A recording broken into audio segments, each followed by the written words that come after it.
The dropship's ramp hissed open, and dust from the shattered colony square swirled around three towering figures in obsidian armor. John didn't move. He stood in front of the collapsed community hall, 16 years old, his jacket torn at the shoulder, blood dried along his jaw. Behind him, huddled in the ruins, were the last 31 colonists of Haven's Reach, men, women, and children who had run out of places to hide. The lead soldier, a Kryzek war captain named Voss Thurkael, stepped forward.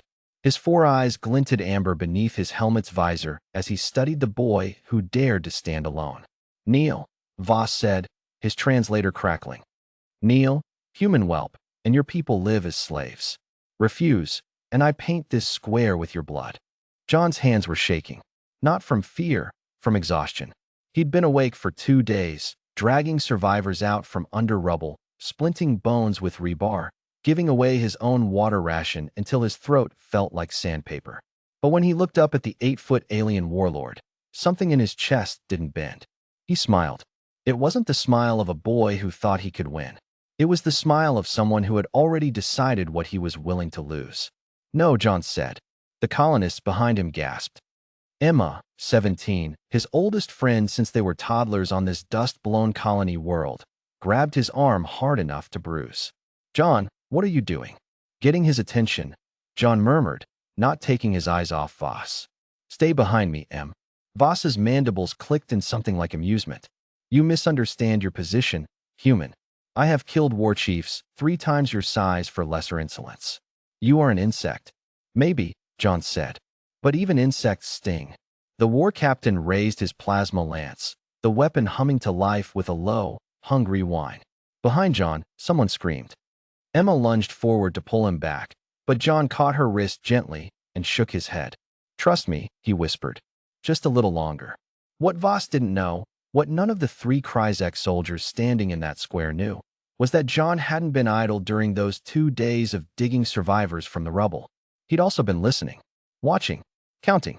He'd noticed that the Kryzek patrol patterns left a 90-second gap every time they rotated their perimeter scanners. He'd noticed that their armor, for all its intimidating bulk, vented heat through exposed joints at the neck and groin. And he'd noticed something else. Humans build things to last, even when the universe hands them nothing to build with. 2 days ago, when the first bombardment hit, John hadn't run to hide. He'd run to the old mining depot at the edge of the colony, the one built 40 years ago by the original settlers, back when Haven's Reach was just a scattering of prefab domes and a promise. He knew that depot. He'd spent his childhood there, playing among decommissioned drilling rigs and forgotten ordnance from the colony's founding days. Leftover blasting charges meant for tunneling through asteroid rock, charges powerful enough to carve through a mountain, sitting untouched in a storage locker because nobody had bothered to decommission them properly. Nobody except a bored teenager with too much curiosity and a knack for mechanical systems. "You have 3 seconds, Voss growled, leveling the plasma lance at John's chest. "Actually," John said, glancing at the sky, "I think you have about 3 seconds." Voss's confusion lasted exactly as long as it took for the ground beneath the 3 Kryzek soldiers to erupt. John had spent that morning, while the aliens were busy pacifying the colony, rounding up survivors, gloating over their conquest, rigging the mining charges beneath the town square. It hadn't been hard. The old tunnel network from the original colony excavation ran right underneath where the Kryzek had chosen to make their show of dominance, right underneath the spot where they always brought captured colonists to kneel. Predictable. Arrogant. They wanted an audience for their cruelty, and audiences need a stage. John had built them one. The explosion tore upward in a column of fire and rock, swallowing 2 of the 3 soldiers instantly, their armor no match for a blast designed to crack open asteroids. Voss was thrown backward, slamming into the ruined wall of the community hall, his plasma lance clattering away into the dust. Emma didn't hesitate. She'd known John her whole life, known that when he got that particular look, calm and a little sad, he already had a plan. While John held the captain's attention, she'd quietly passed word back through the survivors. "When it happens, go for the crates by the well." The colonists surged into motion the moment the ground shook. moving toward hidden caches of salvaged rifles and tools that the original settlers had left buried under 50 years of dust, kept secret out of old habit from frontier days. Voss staggered upright, half his armor scorched black, one eye socket cracked and leaking dark fluid. He stared at John with something between fury and disbelief.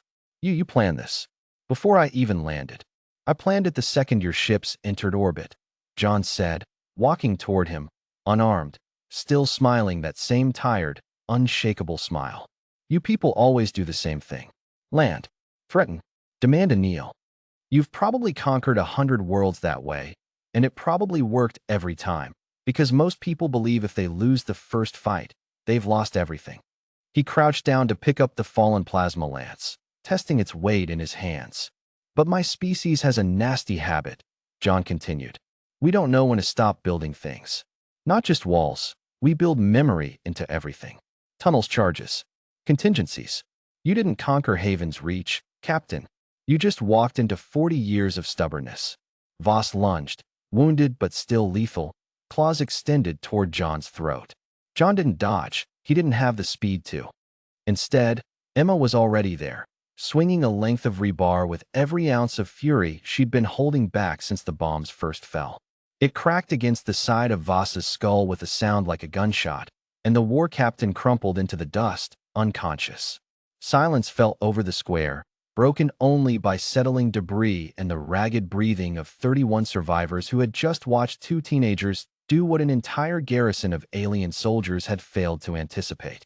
Emma dropped the rebar, hands trembling now that the moment had passed. You could have told me the plan, she said, voice cracking somewhere between anger and relief. You would have tried to stop me from standing in front, John said. Somebody had to keep his eyes up here, away from the ground. She hit his good shoulder, hard, then pulled him into a fierce hug, both of them coated in dust and blood, and the particular exhaustion that comes after surviving something that should have killed you.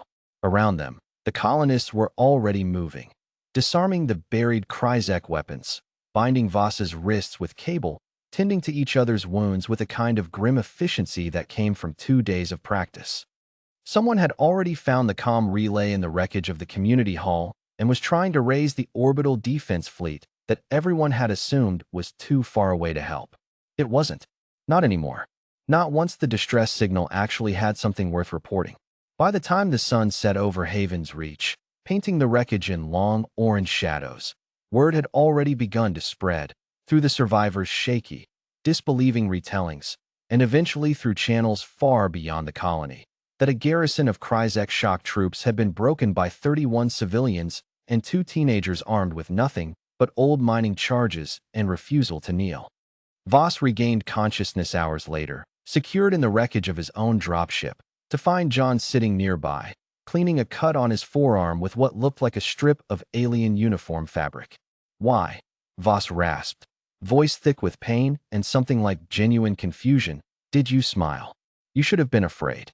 John considered the question for a long moment, looking out at the survivors moving among the ruins, rebuilding, already rebuilding, because that was what humans did. I was afraid, he admitted quietly. Terrified, actually. But fear doesn't get to decide what I do. It just gets to come along for the ride. He stood, tossing the makeshift bandage aside, and looked down at the alien war captain who had promised death to a boy who refused to kneel. You wanted me on my knees, John said. But you never once asked what I was capable of doing standing up. Behind him, Emma called his name, waving him over toward the survivors gathering what remained of their homes, their lives, their stubborn refusal to disappear quietly. John gave Voss one last look. Not triumphant, not cruel, just tired and human and unbroken, before walking away to help rebuild what the stars had tried to take from them. The smile never quite left his face.